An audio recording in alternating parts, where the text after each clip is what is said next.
Welcome na naman sa bagong vlog mga katods. Ang petsa ngayon ay April 15, Monday. Coding ko sa pagta-tricycle. At kwentuhan muna tayo dahil katatapos ko lang ng pag-upload ng Tibo Event Place and Resort na matatagpuan sa Antipolo.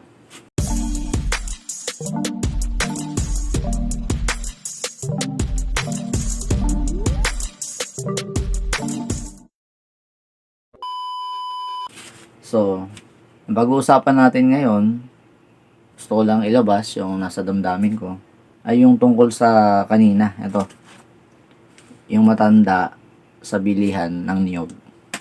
Dahil kaninang na 9:30 AM nung bago ko sunduin yung yung bunso kong anak na si Nigel, ay nautusan ako ng asawa kong bumili ng niyog na panggata kasi magagata siya ng isda. So, nung pumunta nga ako sa baba, gamit ang Honda Beat, ay hindi maganda sa tenga ang inabutan ko sa tindahan ng bilihan ng nyug. Dahil may matanda doon, sa yung dalawang may-ari.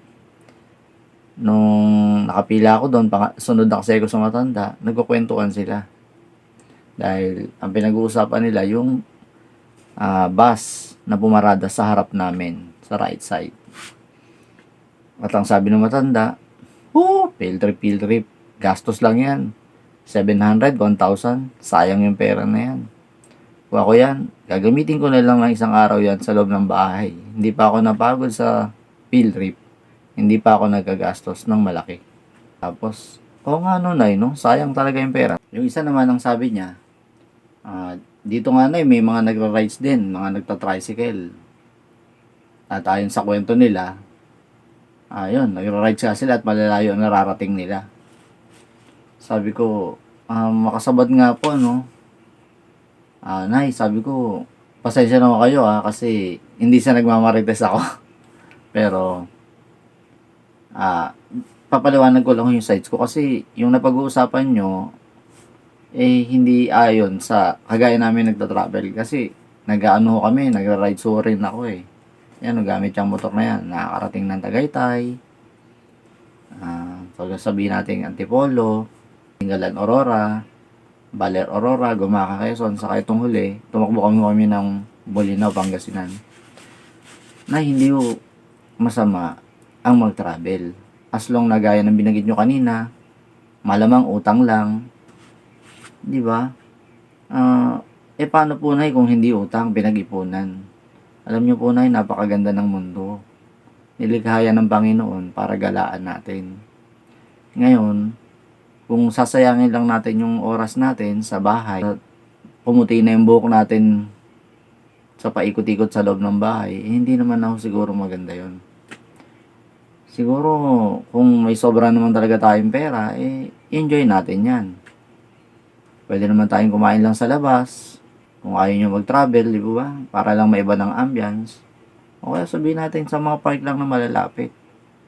Kung ayaw nyo gumastos talaga na malaki. Pero, ang akin lang po, huwag nating antayin yung sarili natin na gumagala na hindi na natin kayang gamitin ng paa. Ano yung tipong itinutulak na tayo sa wheelchair? Ang tanong ba na itutulak ba talaga nila tayo pag naka-wheelchair tayo? Malamang baka hindi, di po ba? Kaya hindi ulitin ko sa inyo huwag yung sabihin bastos ako, kaya lang ang sakit sa tenga nung naririnig ko. Papalag talaga ako dyan. Dahil unang-una, kung sarili naman pera ng tao ang pinanta-travel niya, labas na po tayo dun. Di ba? Di ba? Huwag yung mamasamain hindi ko lang talaga matanggap na ganyan yung naririnig ko kasi ang ganda ng araw ko malapit na naman yung takbo namin. Punta kami ng Batangas, ganyan. Punta kami ng Dingalan Aurora uli. Labag sa akin yung ganun. Sa akin basta't pag may pera, pang-enjoy, mag-enjoy po tayo. Mas long wala naman tayong piniperwis yung ibang tao. Di ba? Kayo, tanungin ko kayo. Comment nyo na lang sa baba. Sang-ayon ba kayo sa ganun? Na hinahadlangan yung sarili sa mga bagay na gustong gawin. Alam niyo po, ah, sa kabilang side na itong notebook na to, may mga nilista pa ako rito. Yung mga alaala ng mga barkada ko dahil, di ba, nagbanding kami nung nakaraan sa Antipolo, yun nga, na-upload ko na lahat. Ngayon, ipapollow up ko na lang to. Alam niyo po ba na ang paboritong pagkain ng barkada namin ay yung spaghetti?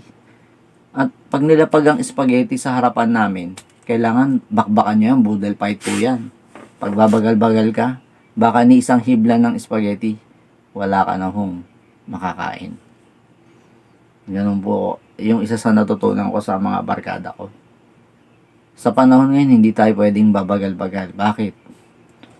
Baka yung iba, may YouTube channel na.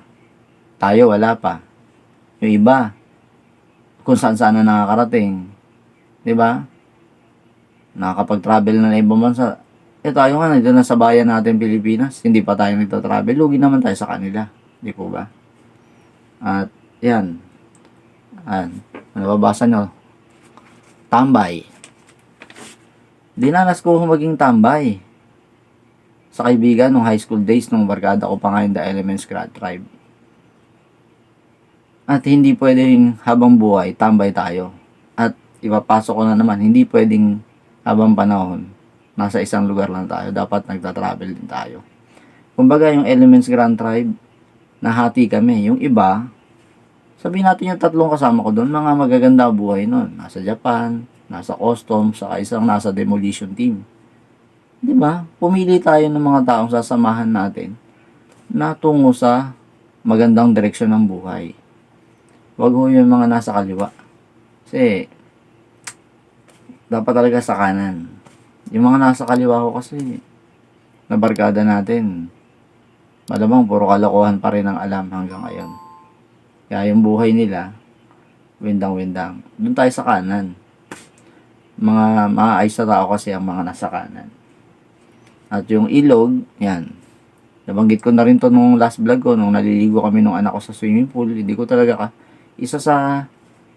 ko malimutan talaga sa tropa ng Elements ay yung lahat sila magagaling lumangoy. At tumatak sa akin sa isip ko yun. Hindi pwedeng hindi ako matututong lumangoy dahil sila ang gagaling lumangoy. Kailangan kahit hindi ako magaling lumangoy, matuto akong lumangoy o lumutang sa tubig. Kaya sa pagbalik namin ng 3, 4, tumalon talaga ako sa malalim. Bahala na. Basta kailangan lumutang ako. Alam niyo po, lumutang ako. Ganun po yun. Sa buhay talaga kailangan malakas ang loob natin. Tinatanggal natin yung takot sa loob ng dibdib natin. Kasi pag may takot tayo sa dibdib natin, yung mga hanging bridge na yan, hindi natin malalakaran yan. Yung swimming pool, ilog, hindi tayo lulutang. Dagat, hindi rin tayo lulutang pag hindi tayo nag-aral lumangoy. At ito, yung party, yun din ang isa sa impluensya sa akin ng The Elements Grand Tribe. Sumama ako sa kanila mag-party. Dati yung introvert na si Jessie, o Jesscab Channel, ngayon, napakamahiyain. Pero ngayon, ito, pinanonood nyo na si Jesscab Channel. Nasa kabilang lente ka ng cellphone na to. Hindi po ba? Kumbaga, wag talaga nating hinahadlangan yung buhay natin. Kung kaya nila, dapat makaya din natin. Siguro dagdag ko lang, wag tayong masyadong pusong mamon. Hindi po, halimbawa, may nakita tayong ganyan, nag-field trip. Sasabihan na natin kagad na pag uwi, malaki na problema dahil magbabayad na ng utang. Wag ko tayo ganun. Parang ganito, sa barkada na lang. Umidad na tayo ng ganito. Dapat tinatanggal na natin yung tampuhan natin. Di ba? Hindi talaga magtutugma yung mga time natin dahil hindi na tayo dalagat binata. May mga pamilya na tayo. At darating talaga yung point na hindi makakasipot ang mga iniimbitahan natin. Kaya sad to say na minsan, para mabuong barkada, hanggang ngayon ba naman nagkakatampuhan pa tayo? Tatandaan na natin. Siguro ang i-goal natin sa ating mga barkada, sa inyong barkada, ay yung laging mabuo. Bigyan ng time. Kasi may time frame pa naman eh. Halimbawa, Kagaya niya, may nag-imbita, halimbawa, isang tropa natin, barkada natin, nagbigay na ng 2 weeks before eh. Mahabang palugit na po yung para mapaghandaan natin kung saan man venue gaganapin yung birthday o invitation. Kasi double purpose naman, it's either birthday party at barkada reunion. Ako kasi excited ako makita ko yung barkada ko eh. Ewan ko lang kayo. So yan lamang po Hindi talaga ako makatulog dahil dito sa matanda sa bilihan ng nyug. Kaya yan, nagsulat na naman ako sa notebook na to. Kaya yan, kwentuhan. Minsan, sabi ko nga sa inyo, kung may gusto kayong pag-usapan natin o kaya kwentuhan natin, baka makapag-advise ako sa inyo kasi si Just Gab Channel po, isa sa advisor ng The Elements Grand Tribe. Ang unang advisor kasi namin dyan, si Parang Crispin ko. Tapos, ako na nga. Dalawa kaming advisor ng barkada. Si Rodel yung founder namin. Kumbaga si Romel naman yung vice namin. Kaya lang wala si Romel, nasa Zamboanga. Dahil taga ron na siya na. Doon na sila nakatira ng pamilya niya. Kaya, ayun, maunawaan namin yun dahil malayo talaga tinitirahan. Hindi talaga makakarating. Pero yung mga malalapit, dapat talaga nakarating kayo mga amin. So, ganun din po, no?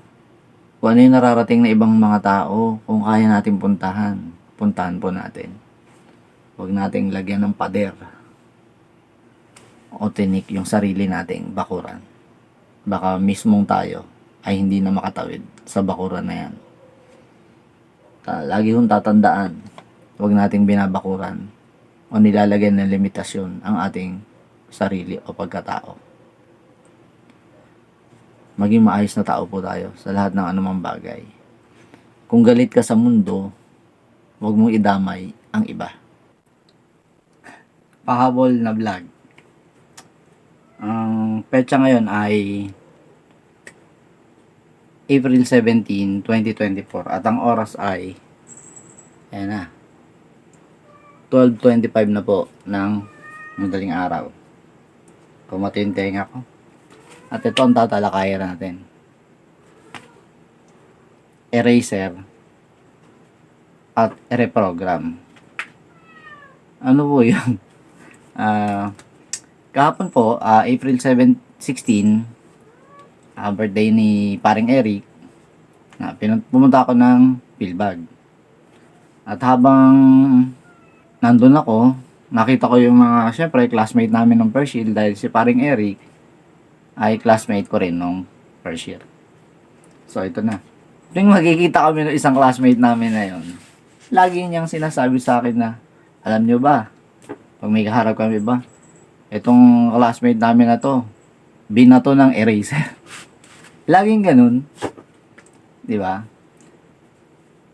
Hindi naman ako talaga binato ng eraser. Nagkataon na maingay yung katabi ko sa right side ko. At pinaliwanag ko sa kanya. Lagi ko pinaliliwanag sa kanya pero laging ganun naman ang kwento niya. Paglasing siya. Ganon. Kaya kahapon medyo nakainom na naman siya. Hindi ko nababanggitin yung pangalan. At ang sabi niya, yun nga, yun na naman yung kwento niya. Na binato ako ng eraser. Pero ang totoo po nun, aksidenteng tinamaan ako ng lumilipad na eraser. Dahil nung panahon namin, ganyan ho talaga, hindi pa bawal yung physical na tawag ito, pananakit sa estudyante. Maingay sila Antonio de la Cruz yata, classmate namin na yun, kasama yung mga grupo niya na nangunguha ng mga ballpen namin pag lumabas kami ng classroom. Isa yung sa makukulit sa classroom namin. At pag nawala nga yung ballpen namin, ibinibenta nila sa ibang section. Ganun sila kakulit yung grupo nila. Nung nagsusulat si Sir De Jose, natulilig siya sa ingay, syempre. Ako, habang nagsusulat, kopya sa notebook, sulat sa notebook, di ba? Ganyan. Akalain mo ba naman biglang lumipad yung eraser? At saka sa mampalad, sa akin tumama dito. At pag tama, boom! Musok talaga. Sakit, totoo masakit. Alam niyo bakit? Ang tumama sa akin talaga, yung yung lawanet. Dahil yung luma namin mga eraser nung araw, makakapal yun. At lawanet ang tumama sa pisngi ko. At pag tamang ganun, pusok talaga naman. yung ng chok, kalat talaga sa mukha ko. At yung buhok ko, may buhok pa ako noon, yun, namuti dahil sa chok.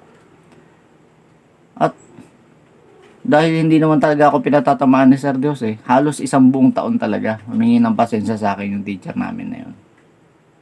At kahit man nakikita niya ako sa Novaliches, mabiyahe ako ng tricycle, humingi pa rin ng pasensya. Sabi ko, sir, wala na yun, kalimutan nyo na yun. Pero, ang feedback, laging ako ang binato ng eraser, which is hindi naman talaga. Aksidente lang na ako po ang tinamaan.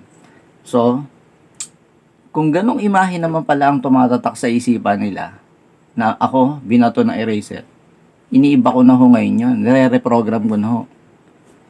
Hindi na ako binato ng eraser ngayon. Si Jess Cab Channel o si Jessie, vlogger na ngayon. Hindi na siya yung binato ng eraser na sinasabi nila. Aksidente lang talagang tinamaan, pero hindi binato. At sa pamamagitan ng ganun, hindi ko talaga ini-stay yung sarili ko sa ganun. Limot ko na nga yun pinaalala na lang talaga nila Kumbaga, kung yun ang tumatatak sa utak nila, na nabato ko ng eraser o binato ko ng eraser, iba naman ngayon ang tinatatak ko sa audience ko. Ang makatulong at magbigay ng pag-asa sa mga audience ko. At isa ka na ron, Katods. Kaya maraming salamat at nakarating ka sa video vlog na to. Tipong kwentong buhay ko, something. Ikaw, sana makapagkwento ka na rin ng buhay mo. Kung matagal ka nang nakasubscribe sa akin o sa ibang YouTuber, wag po tayo manatiling audience na lang nila. Dapat maging audience din po kayo ng ibang tao.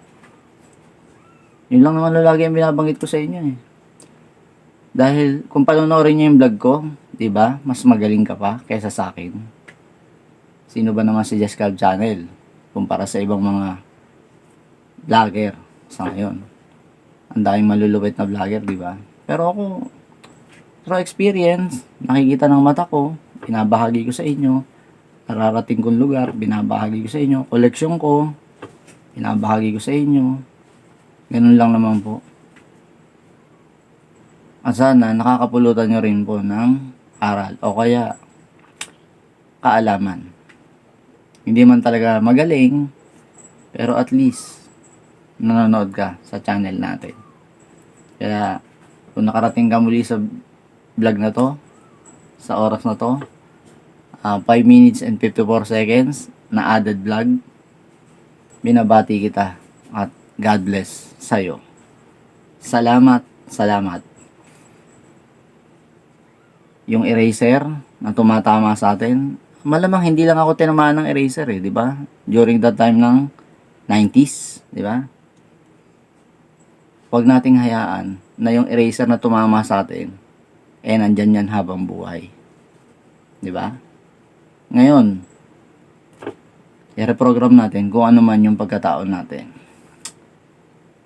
Idadagdag ko na lamang uli, no? Laging gumugulo sa isip ko to Ngayon, bibitawan ko na. Huwag niyong gagawin na mabuti kayong tao, naging masama kayo.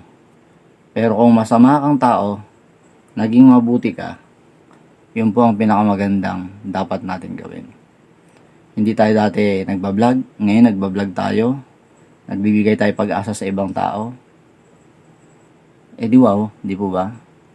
Kaya kayo, mga audience ko po, o kaya audience ng ibang mga vlogger, pulutin natin yung mga aral na may kabuluhan upang magbago yung pananaw natin sa buhay. Yun lamang po. Mahilig talaga ako magsulat no? Makakapal na nga to, malapit na tayo magpalit ng notebook na to. Kaya ganun lang. Pinaalala niya na binato daw ako ng eraser. Hindi naman talaga ako ang binato doon. Sa mga kabatch namin ng 91, sa Kaibiga, hindi po ako binato ni Sir Dios. Alam nyo yan. Ako lang po ang tinamaan. Kaya pag lasing po kayo, huwag nyo na maibahin yung kwento. Dahil ako, iniiba ko na ang kwento ko sa ngayon.